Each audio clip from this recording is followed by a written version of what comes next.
Hey everybody, this is TotalGamerJunkie and I want to welcome you all back to my channel. In this video, I'm going to be talking about the possibility of a Before the Storm 2 game being shown at E3 next month, and what I would love to see happen in the Life is Strange universe with Deck9.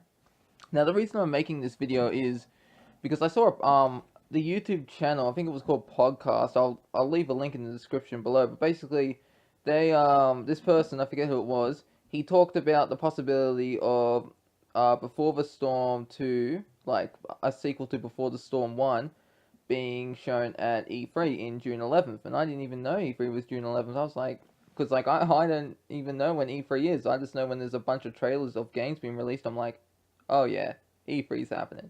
So basically, what I would love is a Before the Storm 2, but how exactly would that work? I bet a few of you are wondering. Well, if you remember at the end of Before the Storm episode 3, you find out that with Rachel's mum, the dad, who's let's just call him let's just call him Detective Douche, okay?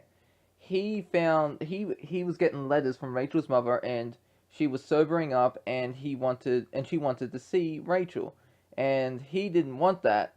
So basically, Mr. Amber douchebag, he hid all the letters. He didn't destroy them, but he was hiding all of them, and he hired Damon Merrick to basically kidnap her and like get her addicted to drugs again, basically. Now, when you meet Rachel Amber at the hospital, you're given the choice to either tell her the truth about her father, or if you want, you can basically just hide the truth and keep the family happy. And if you actually do it right, if you hide the truth, you can actually get Rachel to meet her mother. Even if you like you gotta have the bracelet though. Like what for this scene here, you gotta ask Rachel for her bracelet, and then you give that to her mom, and in doing so, she will what do you call it? In doing so, she will see Rachel at the lighthouse again when Chloe's there too, and they'll have a nice hug.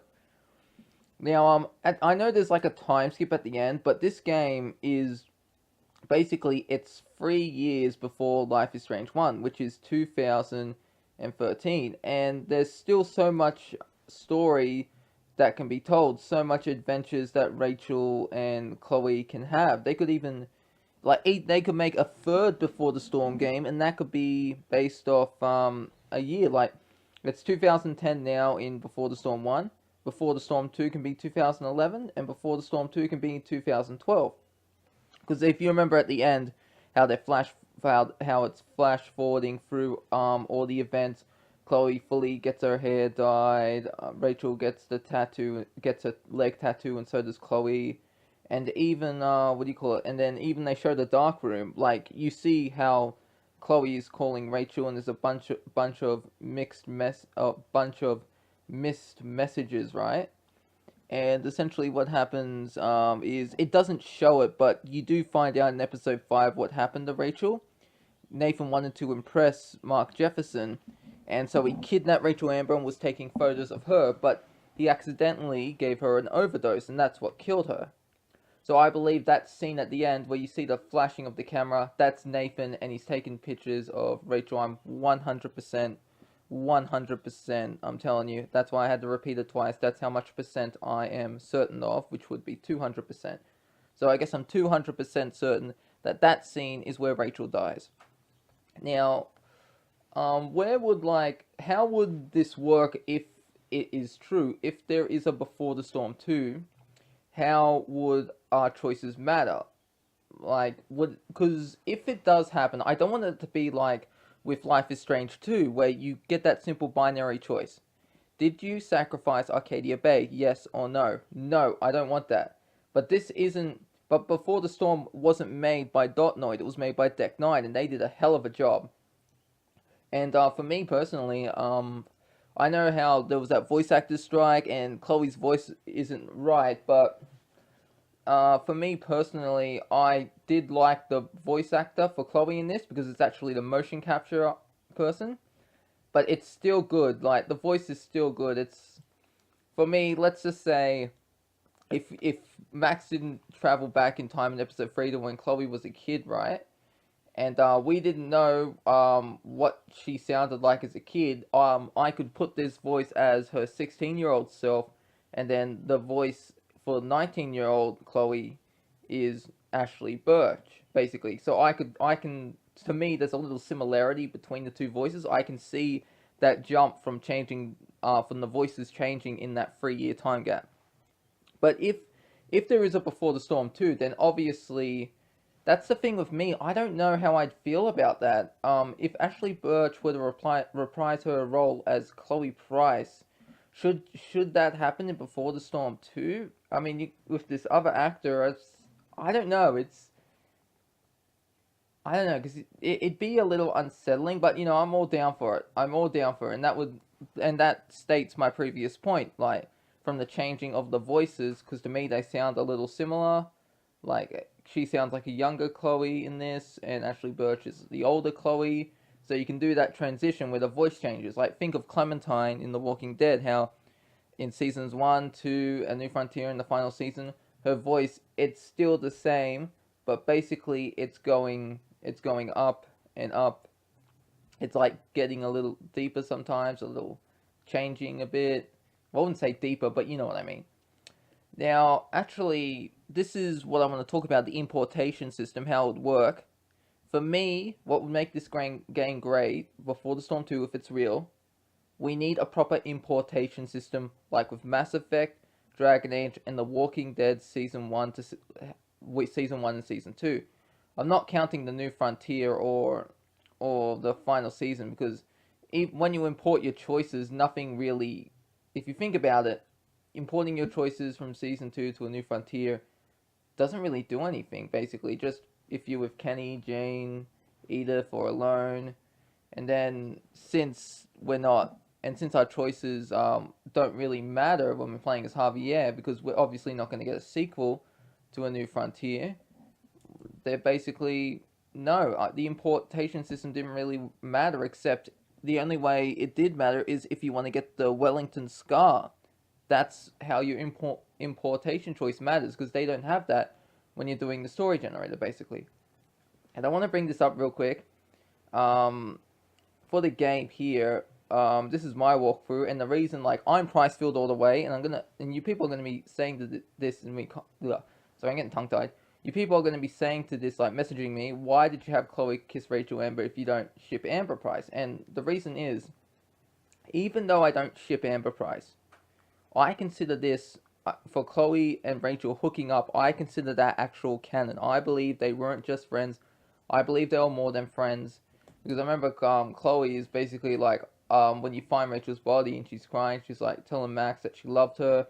I believe it was more than friendship. I believe that they were together, and that's why I did that in Before the Storm episode 2. That's why I shipped them together. Even though Rachel is a lying slut who sleeps around with Frank Bowers and possibly Mark Jefferson, I still ship the Amber Price in this. But, like, I don't hate all Amber Price. Like, in the new comic, in the new arc, even though Chloe and Rachel are together, that's his name, James Amber. Detective Douche James Amber. Saw the sign. Even though I don't like shipping Amber Price in this game, in Before the Storm, I still think of it as canon, and I'm getting off topic here, and in the comic, Arc 2 Waves, I'm okay with that Amber Price, because that Rachel Amber didn't betray Chloe. She didn't sleep around behind her back, didn't lie to her face, didn't, like, use her, basically. And that's like, so I'm okay with that Amber Price in the comic, just not in the game. Now, with Before the Storm 2, let me finish my importation thing. It needs to be proper, like how I said before, so that way our choices carry over, and that way we have a meaningful impact on the story. So we can make it feel like playing as Chloe, like it's kind of our Chloe, like our character we're playing as, and even though, like, we know where Chloe's going to end up, but it would be good to determine her story and make our own choices, how she's how she gets to that position, what she's done to get to Life is Strange 1. So, yeah, anyways, like, I actually messaged on the podcast, like, when the guy was talking about should there be, Before the Storm 2, I was like, forget Before the Storm 2, let's have After the Storm 1. And that was just my joke saying, let's have a Life is Strange game where, it continues off with Max and Chloe after Max chose to sacrifice Arcadia Bay. This would also be a good game because I know a lot of you aren't happy with how the arc ended. We finally got Pricefield, and then Max had to leave that timeline and go to this new one where there's Amber Price. And really, this game, like, even if it's not by Dotnoy, Deck9, they did a hell of a job with this. So I do believe, okay, I do believe that if they were to make another game with Max and Chloe, it would absolutely be what we as fans would want. We would love this game. We would love to play it, and I that's what I really want. And I also really I'd like more games with Chloe and Max. Like, maybe for one, how did they meet as kids? I'm pretty sure they met when they were like, how old were they? They were like 4 or something, weren't they? Or 8, something like that. That's when they met. Or maybe we could get a game with Max in Seattle and how she met her 2 friends there, who I believe are Tristan and Kirsten. And why, and we can see what led up. Why didn't she call Chloe? Why didn't she, just like, why in general was she hiding from Chloe? That's what I want to know. Like, god damn it, Max. But then this other Max, she, from episode 3, that timeline where she changed, that Max at least stayed in touch with Chloe, so yeah, good job, good job.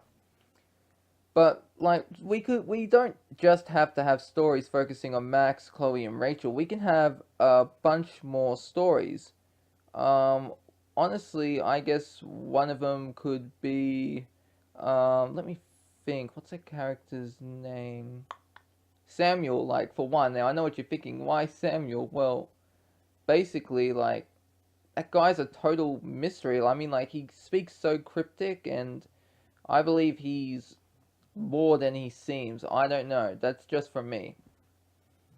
Another character, as you can see on the screen, could be Steph. I wouldn't mind playing as her, and especially Frank Bowers, because that would be awesome to see what he did before the events of Before the Storm. Like, what type of drug dealer was he?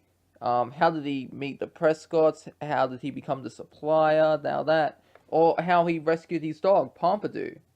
Now that would be pretty awesome, because as we know from Life is Strange 1, he ended up freeing a bunch of dogs that were in cage fights, and he kept one to himself, basically. Now, like, there's nothing really else to go over except, like,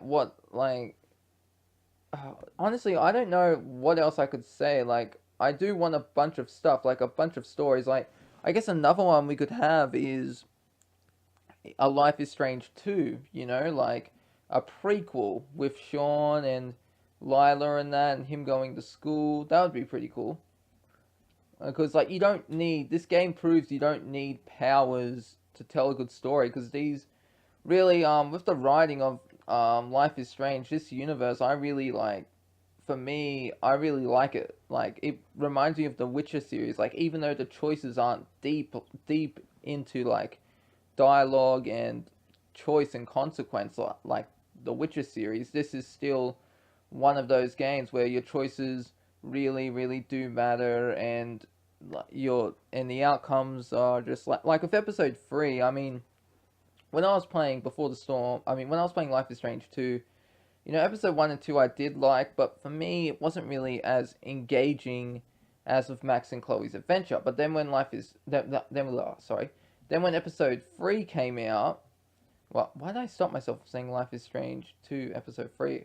I know. Anyways, when episode 3 came out, now that was really, I gotta say, that's my favorite episode so far, and that might be my favorite episode in the whole season.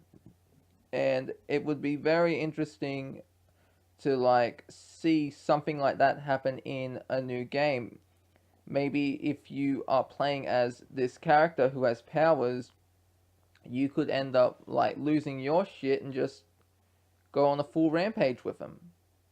I don't know, maybe go full Carrie style. You know, in that Carrie movie where she gets the blood dropped on her, and then she's just going full mental rampage on all the students. Now that is a good movie, especially the remake. I enjoyed that very much. What else can I talk about? I don't know. I think that's it. Yeah, I guess that's it. I guess that's it. So, anyways, this is like just what I want, my opinion. I'll leave a link to that podcast video I was talking about in the description below. Now, one more thing before I exit. I am making another video about why Max in the Waves arc, this alternative Max, when like Max when she went to this new timeline, that Max actually didn't attend Blackwell Academy, and I'm going to be making a video about that soon, so stay tuned. Anyways, I hope you all enjoyed this video, and I'll see you in the next one. This is TotalGamerJunkie, signing off.